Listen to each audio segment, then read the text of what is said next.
Então, e tem sido muito bom. Não troca, não vende, não aluga, não permuta, não financia. É essa mesma. Vamos lá. Queridos, nós estamos nessa série aprendendo sobre o dia mais importante do Senhor Jesus em corpo humano na terra, onde o amado Espírito Santo reservou para os discípulos. Temos que lembrar que para os discípulos era tudo novo. Para nós parece tão óbvio, porque já temos a Bíblia escrita por inteira. Porém, para eles era tudo novidade. Quando o Senhor Jesus surgiu na terra, e enquanto eu falo isso, já estou entrando na palavra de hoje. Quando o Senhor Jesus surgiu na terra, Ele veio fazer totalmente tudo novo, diferente da época da lei, até aquele dia. Então, para os discípulos foi um aprendizado contínuo até o último dia. Porém, no último, o Espírito Santo reservou os fundamentos que teriam que ser repassados, para que em seguida não esquecesse mais daquilo. E nós temos visto, obviamente, sem repetição alguma, a 24, hoje é a 25. Título, tema, bases, fundamentos, colunas. Hoje, nós vamos aprender, como já mandei por WhatsApp, postei nas redes, que o subtítulo é: Deus tem razão em querer resgatar você. Ele tem razão. Queridos, na ceia, o Senhor tinha falado algumas coisas para os discípulos que a conta não fecha. Porque numa hora Ele diz assim para eles: olha, vocês vão me trair todos. Trair, vão me abandonar, vão me negar. Negar é trair. Trair confiança, trair chamado, trair a capa, trair a convivência. E vocês vão me abandonar. Não é só um gesto, não. Vai ser seguido de vocês se mandarem e acaba aí. Mas daqui a pouco Ele fala outras coisas. E Ele fala para eles o que vemos. João 15, já é na ceia, no dia da Páscoa. João 15, versículos 15 e 16. Leia isso. João 15, versículo 15. Já não vos chamo servos, porque o servo não sabe o que faz o seu senhor. Mas tenho-vos chamado amigos, porque tudo quanto ouvi de meu Pai vos tenho dado a conhecer. Não fostes vós que me escolhestes a mim, pelo contrário, eu vos escolhi a vós outros e vos designeis para que vades e deis fruto, e o vosso fruto permaneça, a fim de que tudo quanto pedirdes ao Pai, em meu nome, Ele vos conceda. Estou vendo o pastor Adorno, hoje faz aniversário também. 40 aninhos, ou talvez mais 20. Queridos, o Senhor acaba de dizer para eles que eles vão largar, vão abandonar, vão negar, vão se mandar, vão dispersar, vão deixar Ele só. Mas daqui a pouco Ele fala ao contrário. Ele fala: olha, número 1, eu sei porque escolhi vocês. Eu sei porque, fui eu que fiz isso. Número 2, vocês vão dar muito fruto. Por que Deus falaria assim com a gente hoje? Porque Ele conhece a gente mais do que a gente se conhece. Muito mais. Como o homem pode conhecer seu coração, o ser humano, sendo que seu coração é enganoso? O Senhor é que sonda os corações. Ele sabe. Você não entende porque há algumas investidas de Deus na tua vida.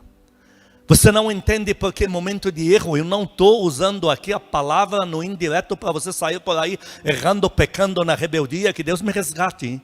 Não estou aqui fazendo pacto com demônios para implantar no teu inconsciente maldição. Eu estou dizendo que quem tem o Espírito Santo não vive atrás do erro, vive atrás de crescer.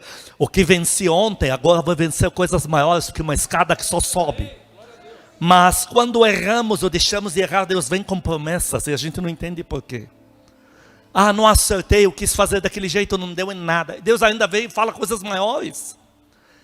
Queridos, em 1 João capítulo 3, versículo 20, afirma categoricamente que Deus conhece a gente, mesmo que a gente se acuse, Deus não abre mão da gente e Ele sabe por quê. Dá glória a Deus por isso. 1 João 3, versículo 20. Pois, se nosso coração nos acusar, certamente Deus é maior do que o nosso coração e conhece todas as coisas. Dá para dar glória a Deus? Teu coração te acusa, você olha no espelho e começa a dizer: eu não sirvo. Eu não sirvo. Minha fé parece montanha-russa, não sei nem como Deus ainda acredita em mim. Porém, Deus diz, quando o teu coração faz isso com você, eu te conheço mais do que o teu coração.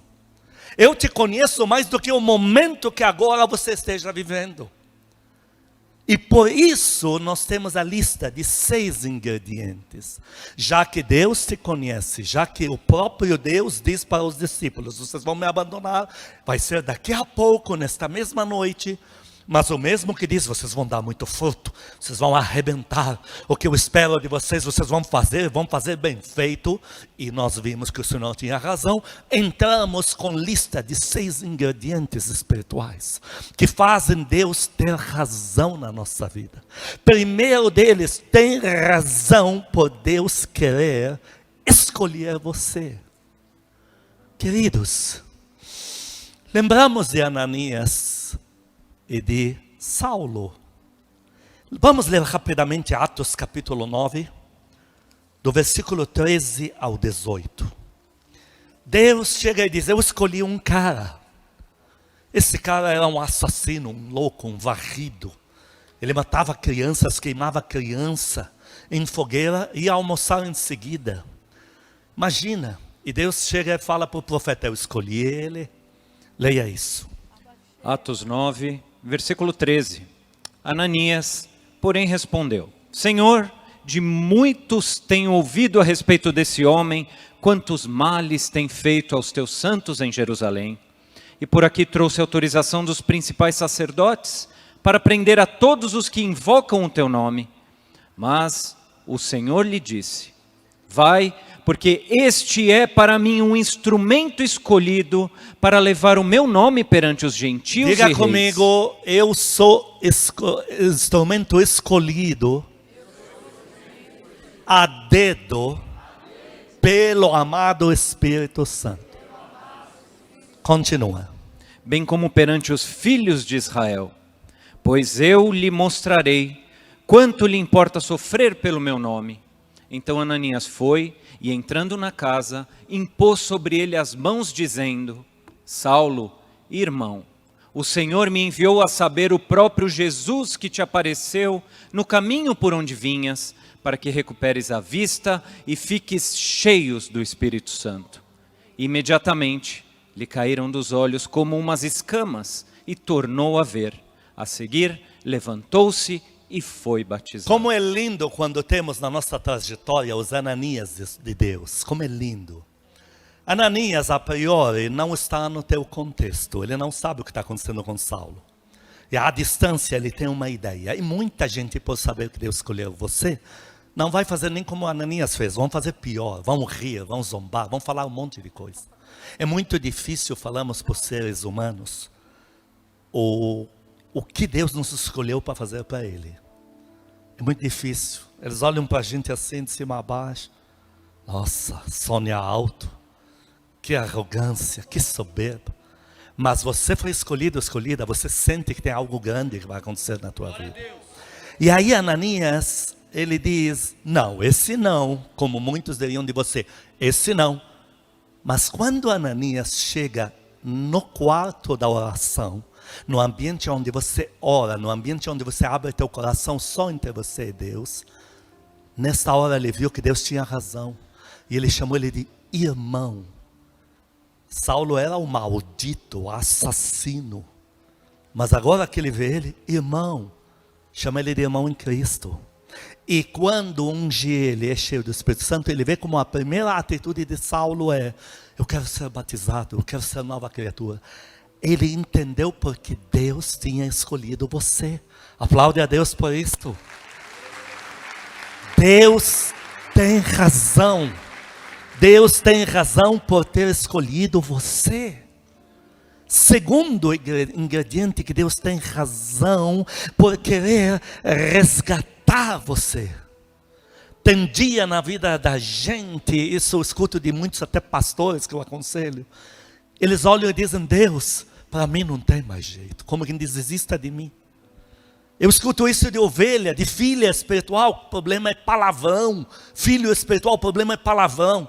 Palavrão é um negócio sorrateiro, desgraçado. Deu irritação, ele já junta as frases em português e pá. Aí a pessoa me diz, Deus, eu nunca mais vou profetizar em teu nome. Olha o palavrão, acaba de surgir de novo na boca. Como que diz, desista de mim. Aí Deus diz, você é minha profetisa, você é meu profeta. Eu não abro mão de você.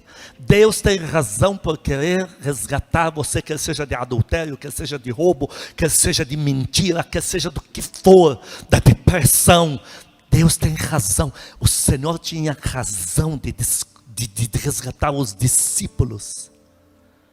Você sendo o Senhor Jesus, você resgataria pessoas que você gastou 3 anos consecutivos grudado neles, que não podiam nem ir fazer visita para os filhos que eles têm, porque você não tinha tempo a perder, grudados aqui em você. Eles cheiravam teu suor, eles punham a mão no mesmo prato que você punha para comer, dormiam grudados em você no frio do deserto. Os árabes quando falam, melhor ser em 2, falando no masculino em Eclesiastes 4, porque se um esfriar, o outro esquenta. Aqui não está falando de orgia sexual, não. Eles dormem no deserto grudados, porque o corpo de um aquece o outro. Isso acontecia com o Senhor Jesus. Ele vivia no meio daquele solo rochoso, dormia nas ruas, enfim. Você ensina tudo o que sabe, você habilita eles com poder. Você fala para um deles tudo que eu sei, de você não escondo, vou abrir o jogo. O que você perguntar não tem enigmas aqui. Você investe neles a autoridade, eles vão lá, expulsam demônios, coisa que ninguém tinha feito até então. Fazem milagres, curam enfermos, e na hora que você mais precisar deles, eles te negam publicamente, dão as costas e se mandam, e deixam tua nação inteira perdida, à mercê dos pensamentos que os demônios colocariam nas suas mentes. Você resgataria eles? O Senhor Jesus tinha razão em resgatar. Ele foi lá resgatar um pão. Pedro, você me ama? É um resgate, Pedro, você me ama. Mas por que o Senhor está perguntando isso? Porque eu conheço teu coração. Você, Pedro, você sabe o que você fez. E foi feio. Mas eu conheço teu coração, você me ama. Quantos amam o Senhor Jesus aqui? Levante a mão. Aplaude ele, aplaude. Você me ama, Pedro. Que o Senhor, uma das razões que o Senhor queria explorar em Pedro, mostrar para Pedro que ele não é tão ruim assim aos olhos de Deus. Porque tem gente que vai na tua casa para ajudar e acaba atrapalhando. Mas se ele ama o teu filho, a tua filha que você tem, você diz não, deixa perto. Porque eu sei o amor que tem pelos meus filhos. Assim é o Pai Celestial. Ele olhou para aqueles discípulos e falou, na nação inteira, ninguém ama tanto meu filho como esses 11. Resgata eles um por um. Jonas, você resgataria um Jonas? Você habilita ele com palavra que não cai por terra em todo o Oriente Médio. Você manda ele para resgatar uma cidade. E daqui a pouco ele vai lá e apronta com você na cara dura. Porque uma coisa é o pecado inconsciente, o pecado que fui levado a fazer porque não vigiei. Outra coisa é comprar a passagem. É horrível. Ele está lá no guichê, comprando a passagem para ir para outro lugar. E Deus que colocou ele lá, se vira com teus direitos, preocupações, eu estou indo para lá. Olha que loucura. E muito crente comprou a passagem. E Deus fala, de você eu não desisto, eu vou resgatar você. Aí você me pergunta, por que Deus resgatou Jonas? A ponto de chegar e falar, Jonas, é razoável essa tua ira ficar com essa raiva toda de mim? Olha, você diz, como que Deus procede assim, sendo tão soberano, que só sabe ser obedecido? Ele diz, eu não sei só ser obedecido, eu sei resgatar os meus também. Glória a Deus. E aí ele vai atrás de Jonas e fala, Jonas, eu resgato você, estou aqui para o resgate.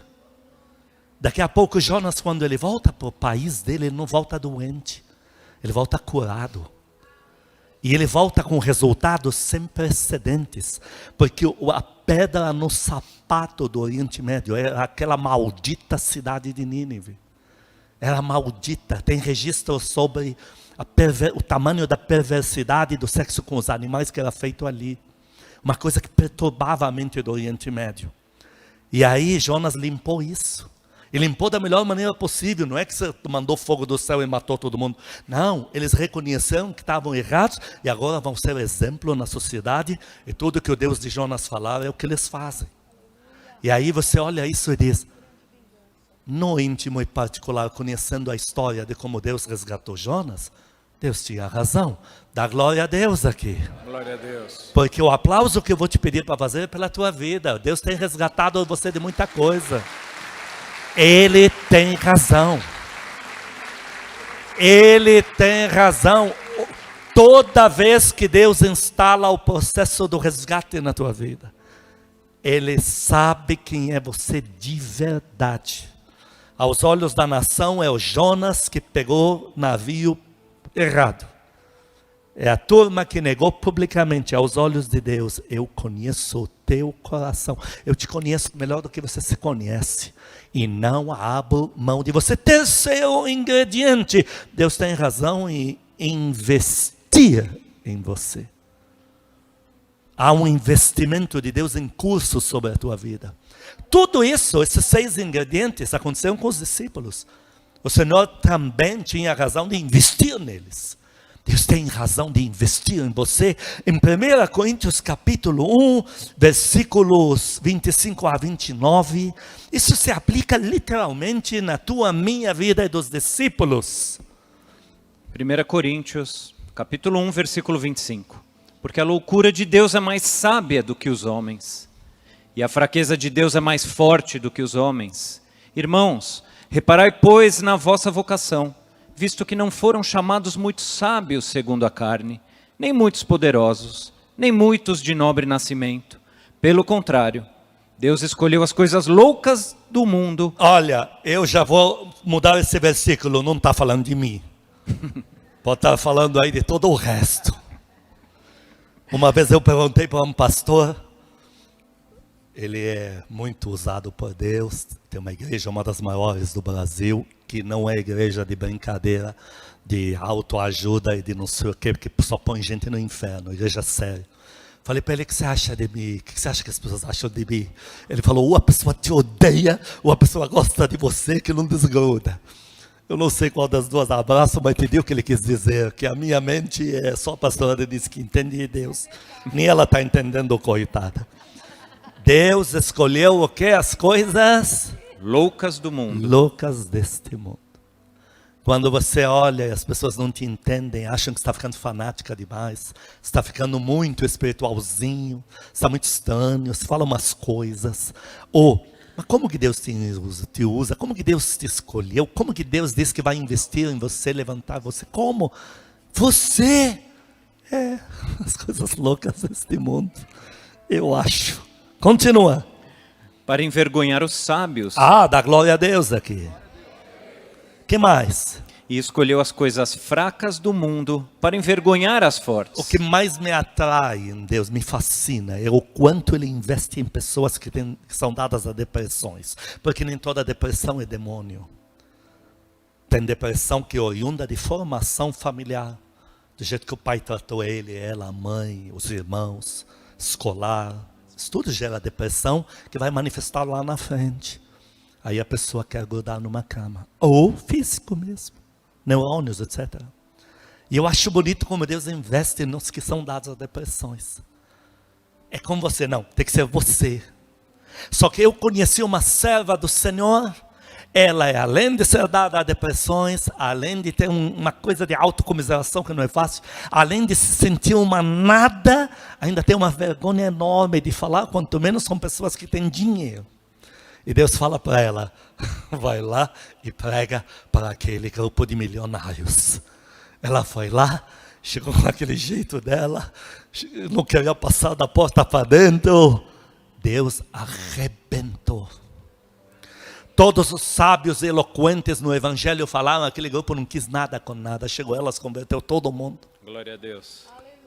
Deus sabe porque escolhe você e investe em você. Continua a lista. E Deus escolheu as coisas humildes do mundo. Que agora sou eu. No meu versículo fala, as mais humildes do mundo. Moi. Continua. E as desprezadas e aquelas que não são, para reduzir a nada as que são. Falar mal de você, desprezar você, não significa que Deus não está investindo em você. Dá glória a Deus bem forte. Tem um fim nisso, que vamos usar desse versículo de novo mais para frente. Leia ele, 29. A fim de que ninguém se vanglorie na presença de Deus. Por que que Deus investiu nos discípulos? É pela graça. Glória a Deus. Não tem um homem, uma mulher de Deus que estejam revolucionando o mundo aí afora, pelo poder de Deus, que sejam sinceros, que respondam diferente. Irmão, irmã, por que você está aí? Pela graça. Deus investiu em mim, eu não sei porquê. Deus tinha a razão de investir naqueles 12 discípulos, que não tinham nada compatível com o que Ele tem para oferecer para a humanidade. Ele não escolheu os grandões, não escolheu os donos de não sei o quê. Ele não foi atrás dos religiosos da linha de frente. Ele pegou um grupo que não tinha nada a ver, que não dá liga.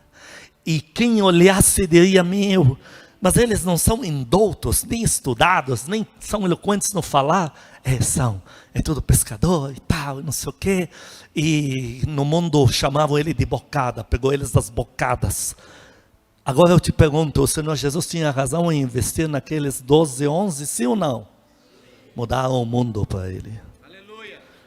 Mudaram o mundo. Aleluia. Glória a Deus. Deus sabe o porquê Ele está investindo em você. Vocês vão me abandonar, vão me trair, vão me negar publicamente, mas vocês ainda vão me dar muita alegria, vão me dar muito fruto. Tudo que eu investi em vocês, discípulos, até aqui, vocês vão projetar isso no mundo, vão mudar até o Brasil. Até uma parte do Brasil chamada Igreja Casa Firme, vai ter uma igreja lá que vai ser fruto do que vocês vão começar fazendo para mim em Jerusalém. Aplaude o teu Deus, aplaude. Glória a Deus. Deus tem razão em investir em você. Próximo, quarto ingrediente, forçar você ao chamado. Eu estou falando forçar, o chamado não é tão opcional para os escolhidos. O chamado para mim não é opcional. A gente tem que lavar roupa suja em casa, mas como minha casa é a igreja, eu falo abertamente. A pastora que cuida da intercessão, como chama a esposa do Alfredo? Magá. A Maga. Chegou um dia, eu convenci Deus, eu contei uma história para ele, eu levei da época que eu me converti, da época que eu nasci lá no Líbano e tal. Contei uma história, fiz um negócio mirabolante, assim, bem feito. Montei uma defesa e convenci ele. Falei, orei, isso foi tudo na oração. Terminei na coisa que empurra o chamado para o outro, chama outro para fazer o avivamento, eu monitoro o cara, dou uns tapas nele se ele sair da linha, mas eu não. Olha, fiquei tão feliz, eu saí da oração leve, acabou, estou livre. Aí, no dia seguinte veio a pastora Maga. O Senhor me deu uma palavra e mandou te entregar urgente. O chamado é mais importante que tua vida. E se não fizer o chamado, é inferno direto. Merci. Agradeci até em francês. Nossa, me animei tanto. Foram tão boas essas palavras. Caiu como mel. O chamado, uma coisa é se converter. Deus não obriga ninguém. Se não vier de coração, se de coração não escolher o Senhor Jesus, não abrir o coração, que Deus bateu a porta, ele não entra. Mas o chamado é opcional. Aonde você leu isso? Depois que Deus agora tem você. E Ele olhou você, conhece teu coração, Ele sabe quem é você. E agora, você vai falar, o pai fala, vai lá e limpa o quintal para mim. Ah, eu não sirvo para coisa. Vê como que fazem os árabes. O que tiver na mão, joga no moleque. O que tiver na mão. Essa educação não tem nem direitos humanos, nem direitos autorais. É assim a educação por lá. Que? Falaram como? Não tem. Isso aprendemos com o Pai Celestial. Você vai fazer o avivamento. Não adianta, Ele colocou você numa igreja que tem chamado integral de avivamento. Vai se mover no sobrenatural, vai andar no ar, vai trazer bola de fogo, vai ser uma loucura.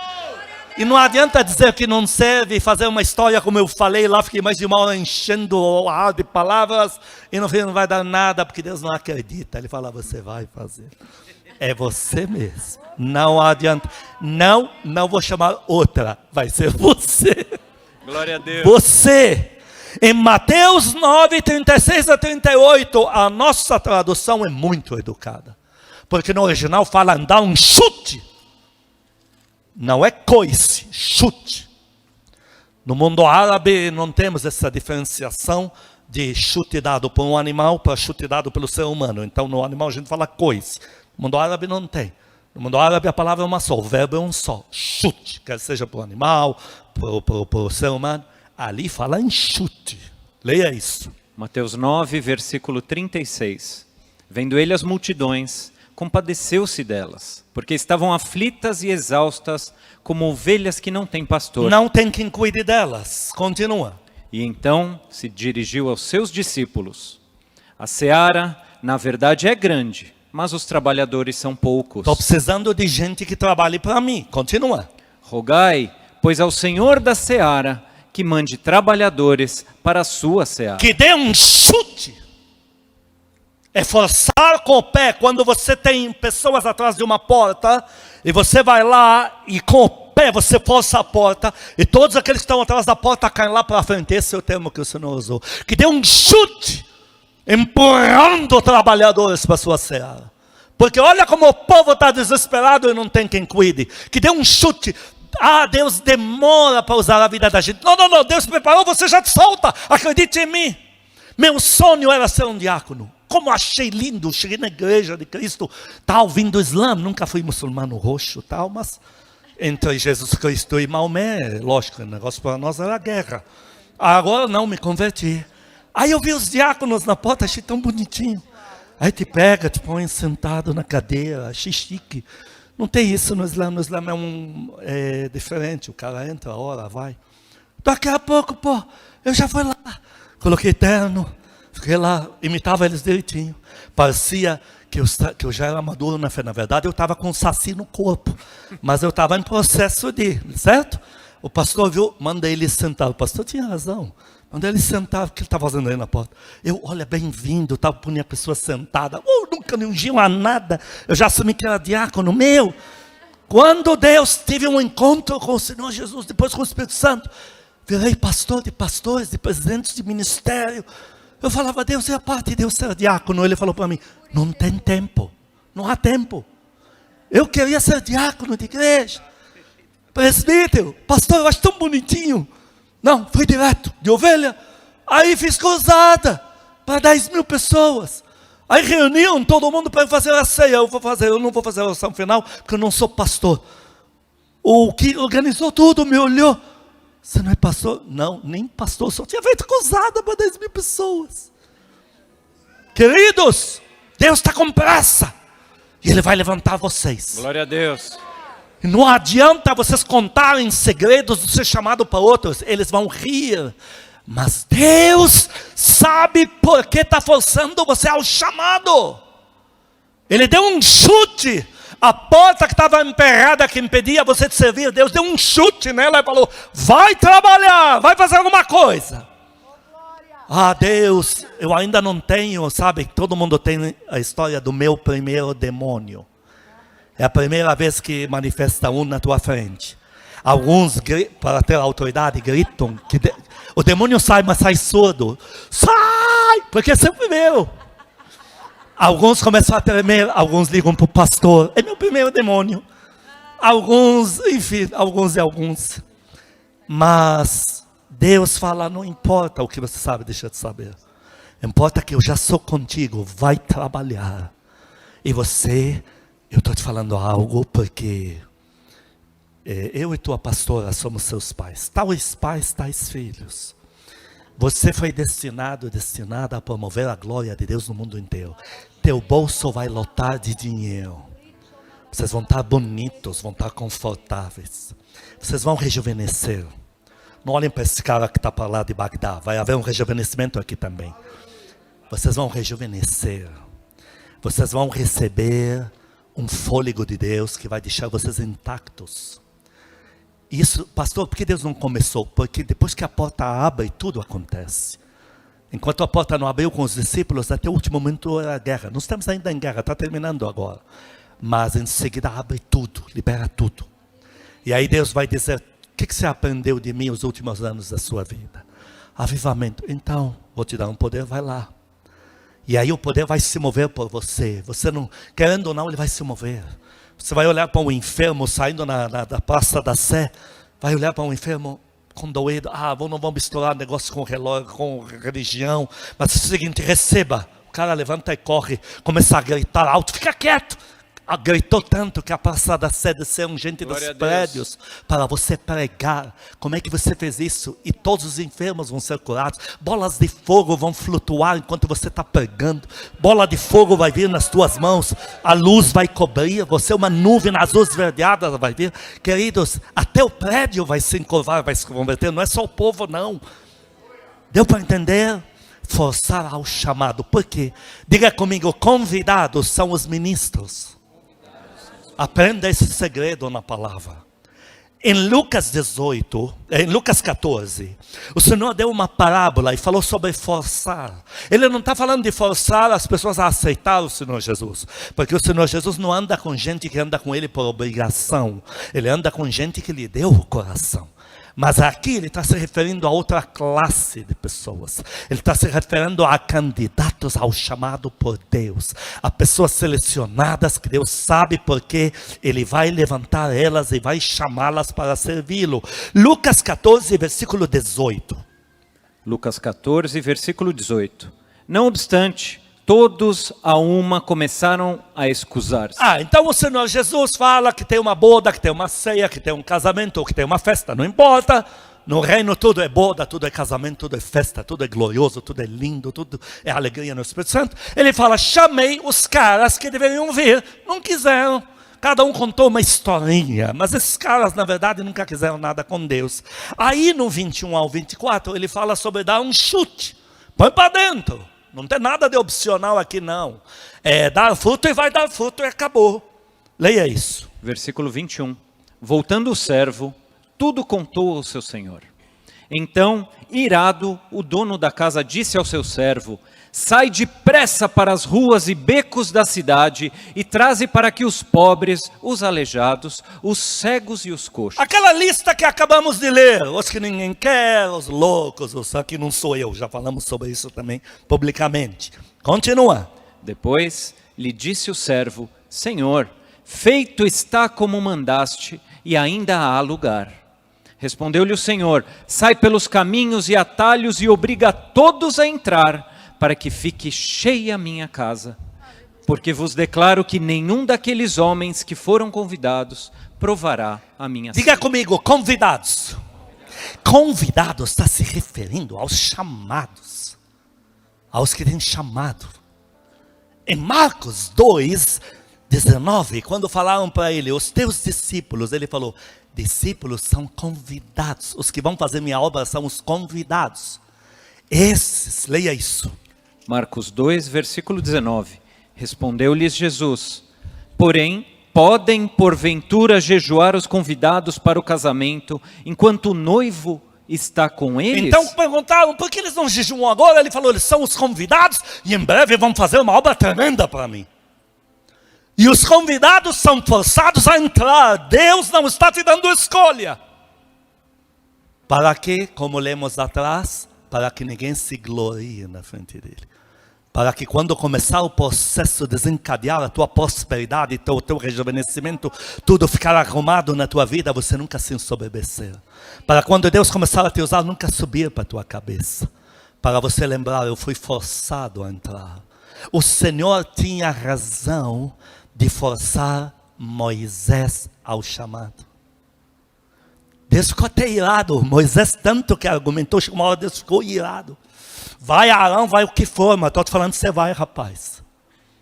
Eu te pergunto uma coisa. Deus tinha razão em levantar Moisés, sim ou não? Sim. Foi bom Deus ter forçado Moisés a fazer a obra para ele, sim ou não? Sim. Moisés não desbancou o Egito, mas Moisés fez algo muito mais lindo do que isso. Deus forçou Moisés ao chamado. Moisés transtornou um inferno no Oriente Médio. Abriu um mar vermelho pelo meio. E nunca subiu para a cabeça. Aplaude a Deus, aplaude. Nunca virou um semideus. E nesta hora você diz, ainda bem que o Senhor obrigou você, homem de Deus, mulher de Deus, ao chamado. Deus tem razão em chamar você e forçar você ao chamado. Deus tinha razão de forçar Jonas ao chamado. Morro, mas não vou. Jonas chega lá naquele navio, viu que o negócio, o plano de fuga dele não deu certo. Foi desmascarado por Deus. Porque ele está indo, para quem não sabe a história, Deus mandou ir para um lugar, ele está indo para o oposto. Oposto não, um aqui, um aqui. Aí ele vê que veio um tufão lá, ele viu, plano de fuga desmascarado por Deus. Porque todo mundo começou a falar, aqui tem ira de algum Deus para a gente passar por isso. Então ele chega a uma conclusão, me jogue no mar, morro, mas não vou.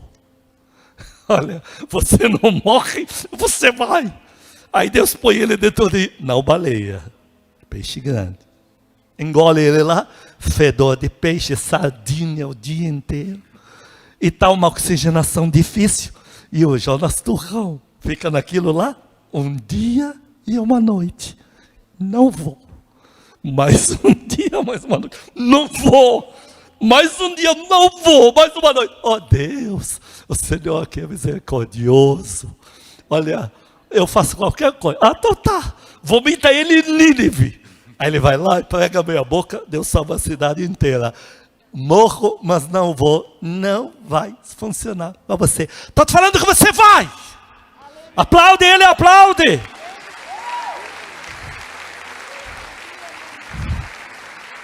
Gideão.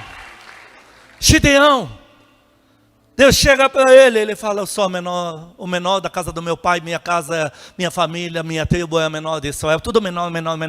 Gideão, está te falando que você vai. Não, mas então, se eu vou mesmo, vai chover no mundo inteiro, menos aqui nesse pano bendito. Deus vai lá e faz. Ele olha, ai, eu pedi errado, senão vou ter que ir. Inverte, tá bom. Não choveu no mundo inteiro, choveu naquela besteira dele lá. E pelo jeito eu vou ter que ir. Aí você pergunta, por que Deus forçou tanto Gideão? Você ingressaria com 30 e tralalá de 6.000 soldados? E numa triagem XY te leva a 300, 400 pessoas, você aceitaria empreitado? E se Deus te levasse a 36 pessoas? Gideão provou estar pronto. Ele foi lá para a batalha contra milhares de milhares, com pouquinha gente, sem a arma na mão. Quantos aceitariam isso? Eu? Esse que você fala não aceitaria, por isso que Deus não me chamou para fazer o que Gideão fez. Ele sabia que não ia dar certo. Ele vai lá ganhar a batalha, o quê? Quebrando cântaro, berrando, gritando e batendo trombeta. Gideão fez o que eu e você nunca faríamos. Por isso que Gideão foi forçado a fazer o chamado. Porque só ele aguentaria essa bronca e sairia triunfante, e seu nome entraria na galeria da fé de Hebreus 11 como sendo o herói da fé. Aplaude a Deus pela tua vida. Aplaude a Deus pela tua vida. Quando te falarem, irmão, irmã, como Deus te usa, você vai falar, então, na verdade, por mim, eu nem estaria aqui. Eles vão achar que você está dando uma de humilde. Mas você sabe que não é humildade não, é a verdade. Agora aplaude a Deus de verdade. É a verdade. Deus, quinto ingrediente, tem razão de querer ungir você. Tem razão. Tem um quadro lindo aqui. Temos 3 personagens, um deles Jeú, lindo para a tua vida.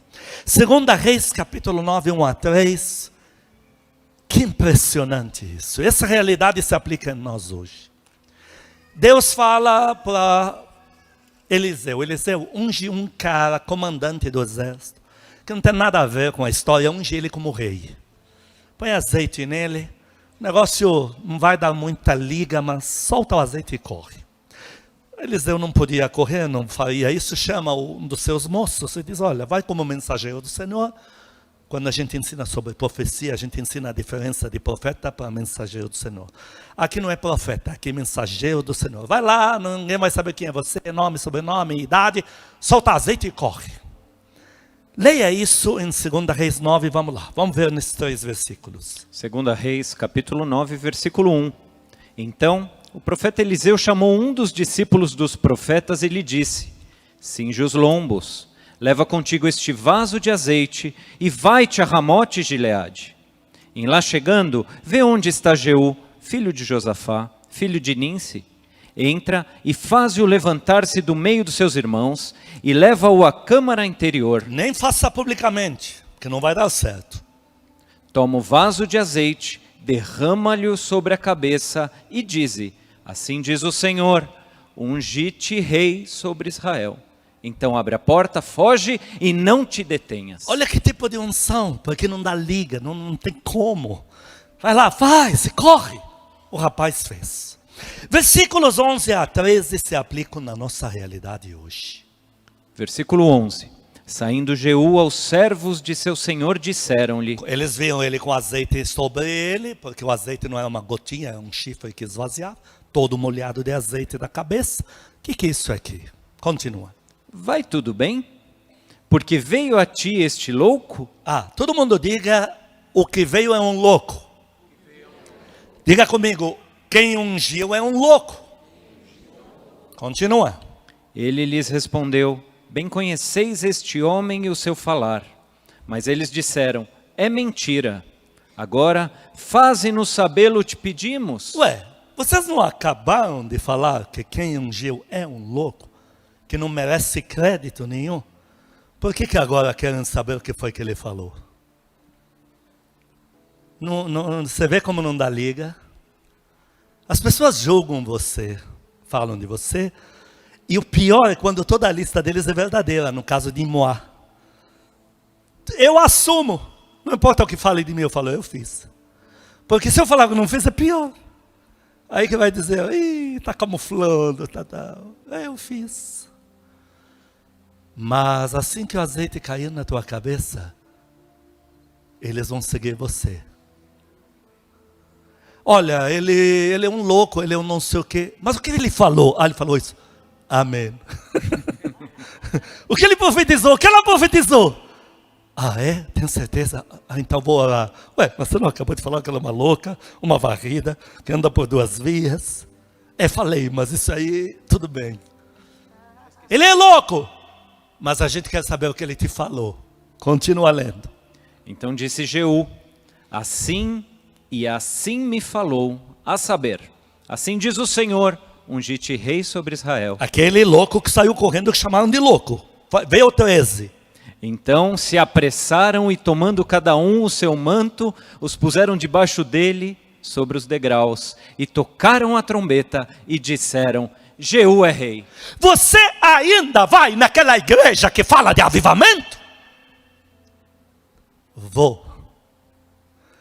Na primeira bola de fogo que flutuar aqui, isso aqui vai abarrotar, vai ter gente lá na rua. A logística do bairro vai ter que mudar por nossa culpa.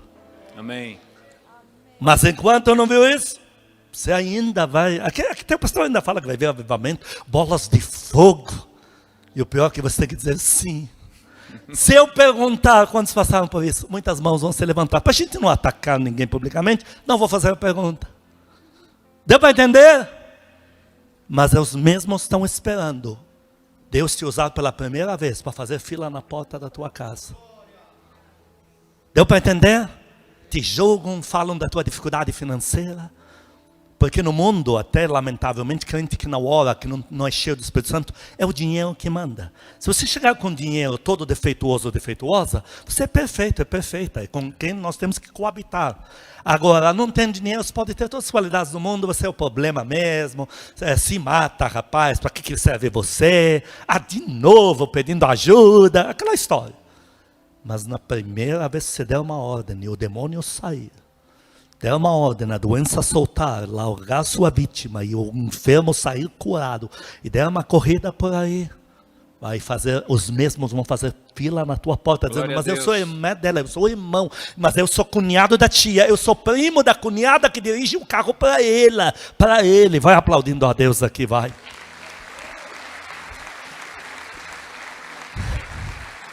Segundo caso impressionante de Saul, 1 Samuel 9, 15 a 17 de Saul.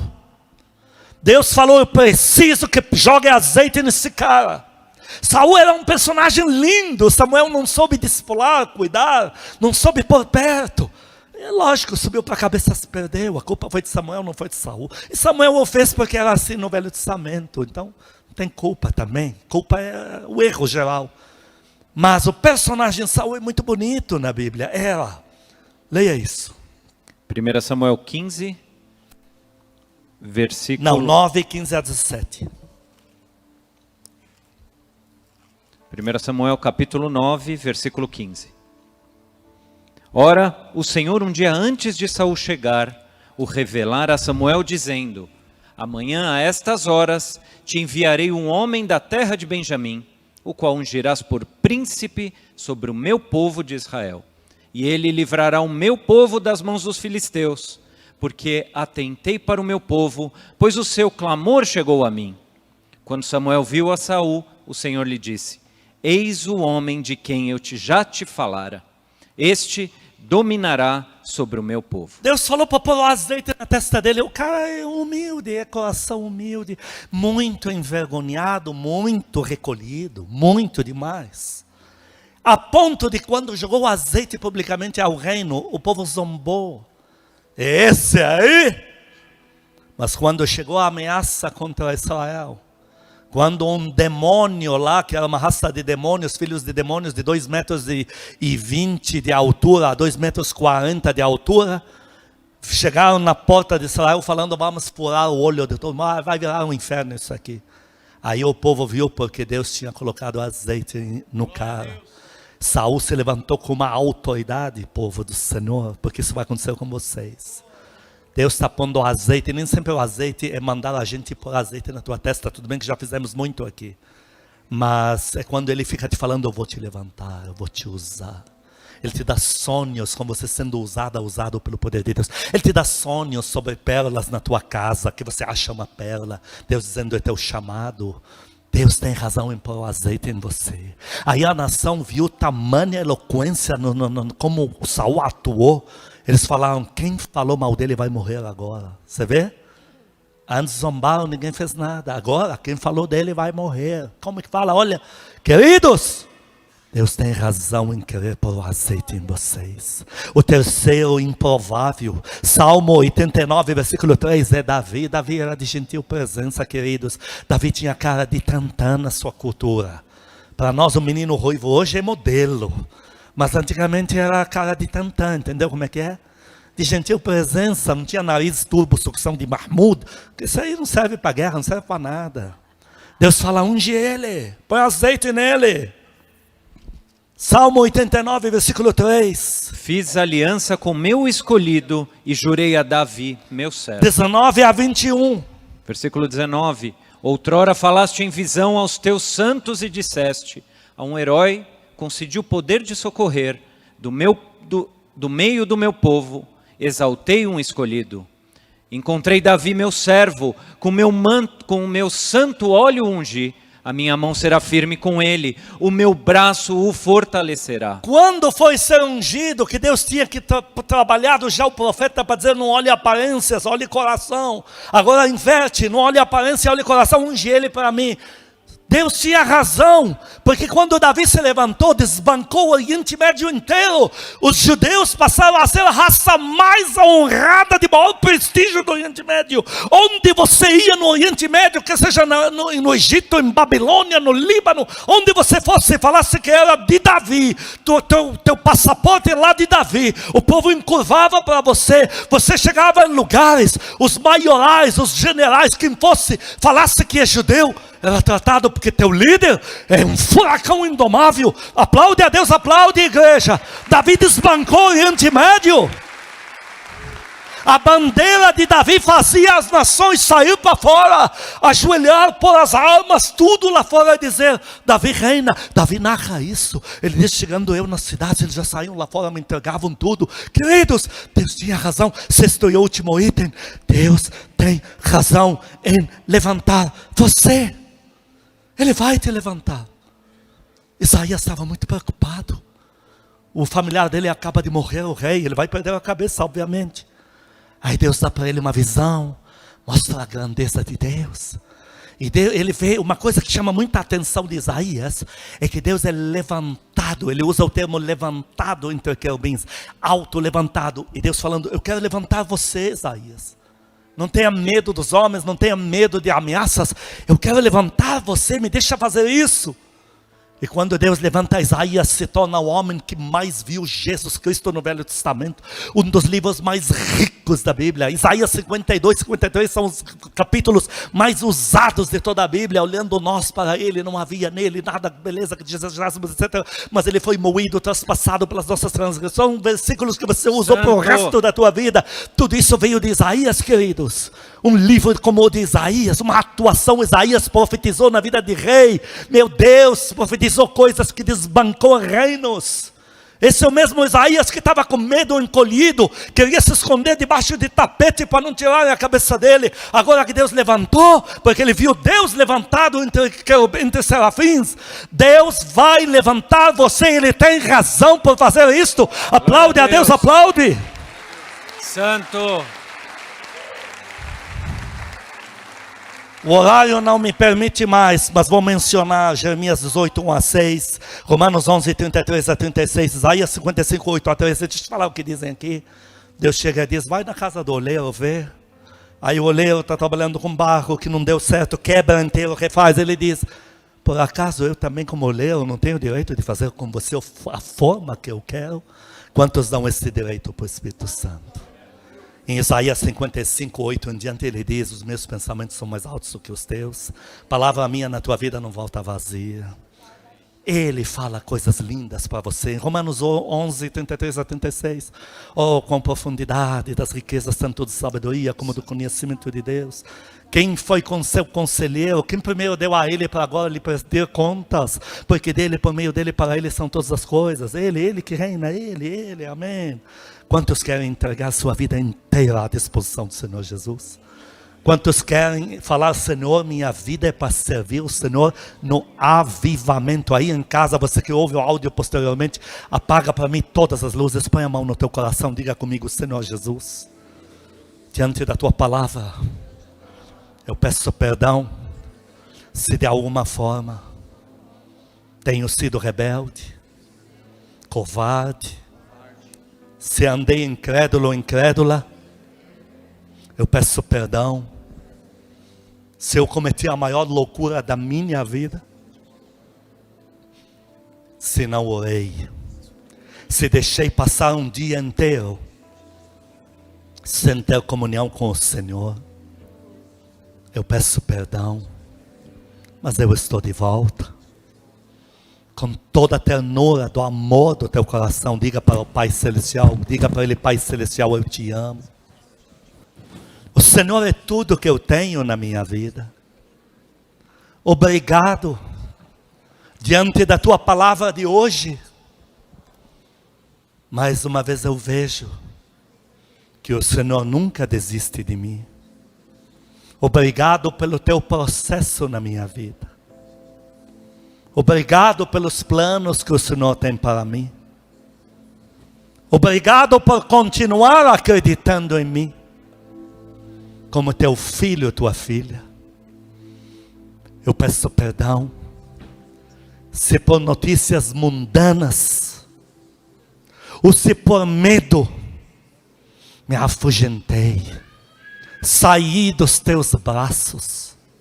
Soltei o teu colo. Eu peço perdão, mas eu estou de volta. Diga para o Pai Celestial, eu corro para ti. Me dá colo. Passa a mão na minha cabeça. Me dá saúde emocional. Cura os meus sentimentos. Alinha os meus pensamentos. Amado Espírito Santo, o Senhor é meu melhor amigo. Eu peço perdão. Se um dia sequer o Senhor, com saudade intensa, me esperou no quarto da oração, se eu deixei passar um dia sem orar, eu peço perdão. Mas eu estou de volta. Minha esperança está de volta. Minha vida de oração está de volta. Eu estou tendo uma visão. O Senhor Jesus me fala que Ele está pegando a gente pela mão direita, um por um, nas casas aqui na igreja.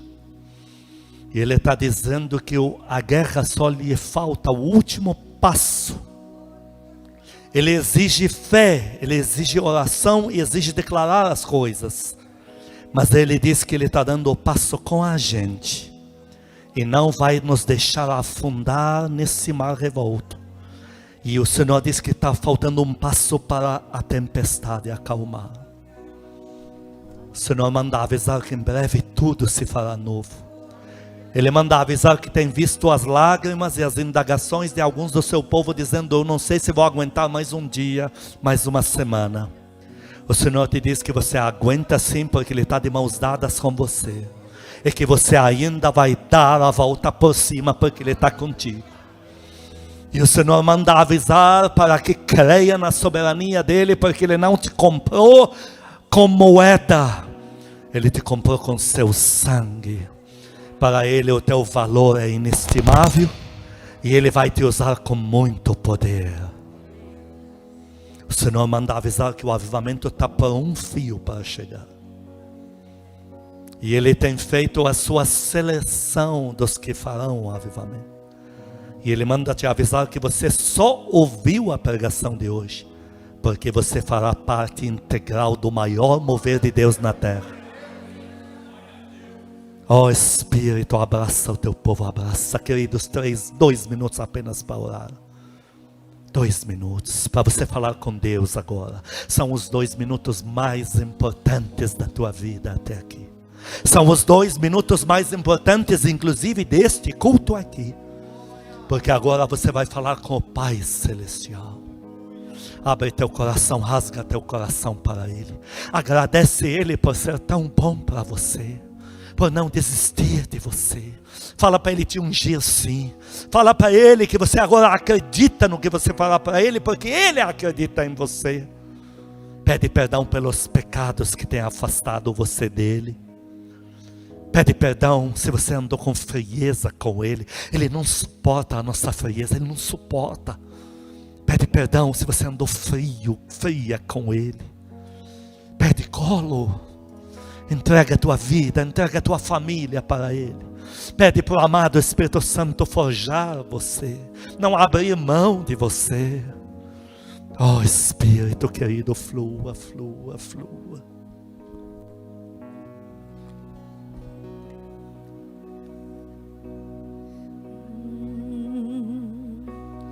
Quero ser um instrumento teu, levar tua paz para quem vive em guerra.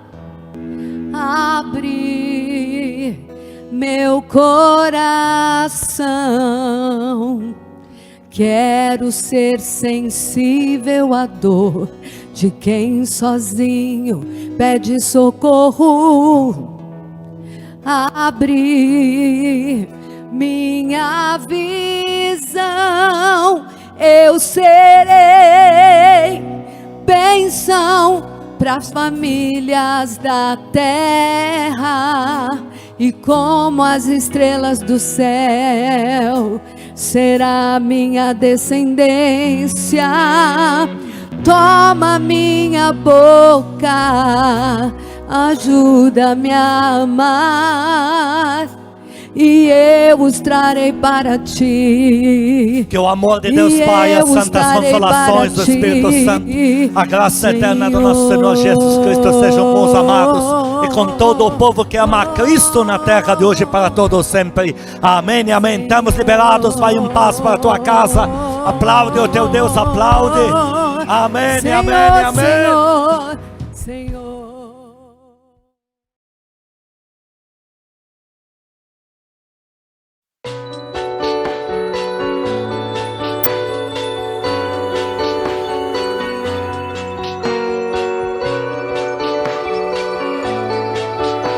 Compadece-te de mim, ó Deus, segundo a tua benignidade e segundo a multidão das tuas misericórdias. Apaga as minhas transgressões, lava-me completamente, purifica-me do meu pecado. Pequei contra ti somente, e fiz o que é mal perante os teus olhos, de maneira que serás tido por justo no teu falar e puro no teu lugar. Purifica-me, e eu ficarei limpo. Lava-me, e eu ficarei mais alvo do que a neve. Faze-me ouvir júbilo e alegria. Esconde o teu rosto dos meus pecados e apaga as minhas iniquidades.